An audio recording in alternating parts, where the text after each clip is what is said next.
2 Chronicles 34. Josiah was 8 years old when he became king, and he reigned in Jerusalem 31 years.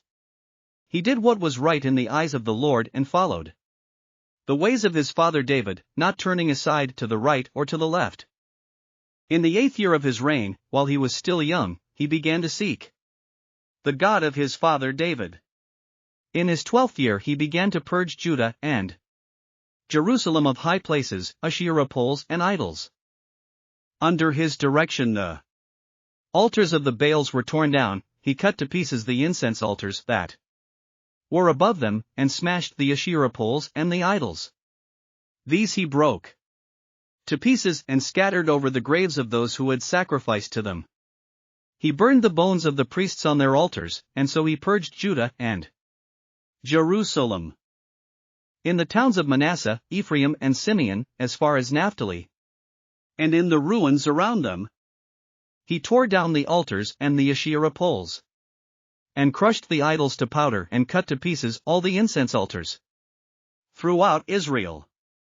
Then he went back to Jerusalem in the 18th year of Josiah's reign, to purify the land and the temple. He sent Shaphan son of Azaliah and Maaseiah the ruler of the city, with Joah son of Joahaz, the recorder, to repair the temple of the Lord his God. They went to Hilkiah the high priest and gave him the money that had been brought into the temple of God, which the Levites who were the gatekeepers had collected from the people of Manasseh, Ephraim and the entire remnant of Israel, and from all the people of Judah and Benjamin and the inhabitants of Jerusalem. Then they entrusted it to the men appointed to supervise the work on the Lord's temple.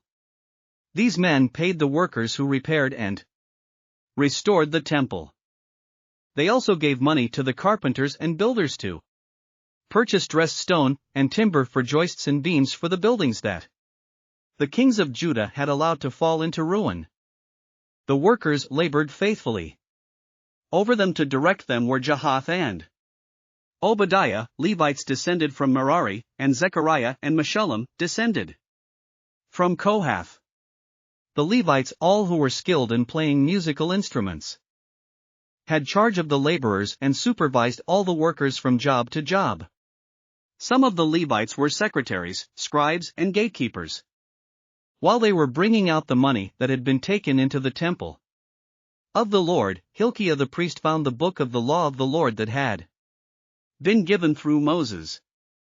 Hilkiah said to Shaphan the secretary, "I have found the book of the law in the temple of the Lord."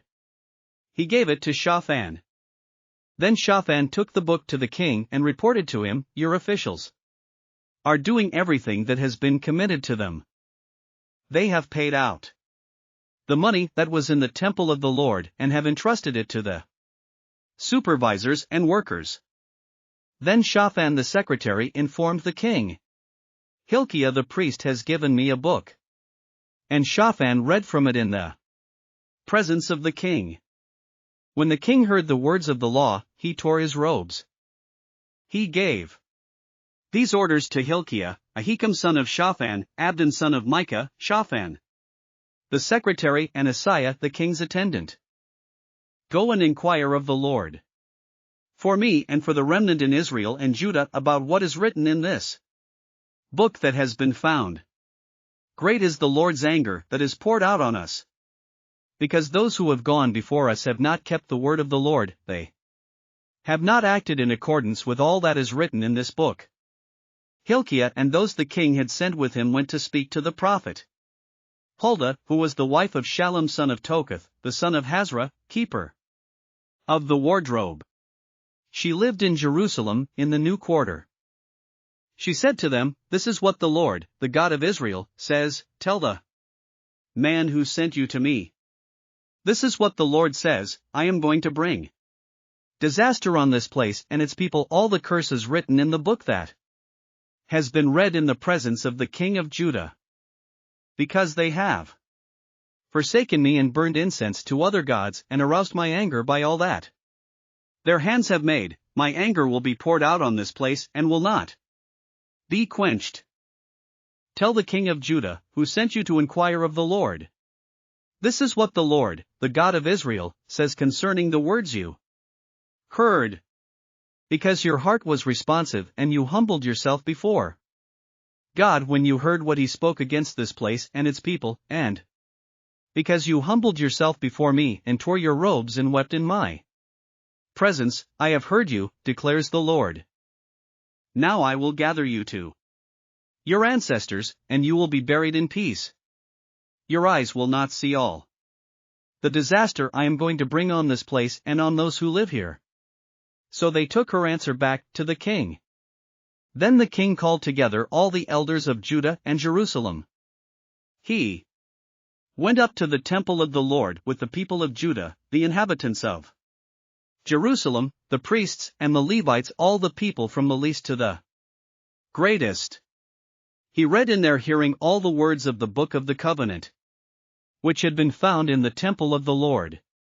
The king stood by his pillar and renewed the covenant in the presence of the Lord to follow the Lord, and keep his commands, statutes and decrees with all his heart and all his soul, and to obey the words of the covenant written in this book.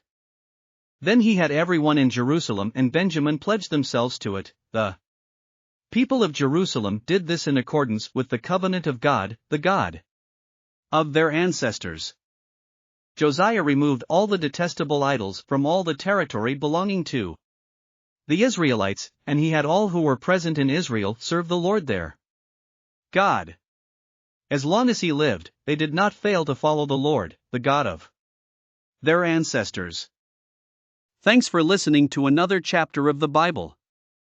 At My Faith Fuel, we believe a good coffee fuels your faith and energizes your day. Please visit myfaithfuel.com to explore our delicious coffee blends. Part of each purchase goes to training worshipers around the world. Thanks for listening.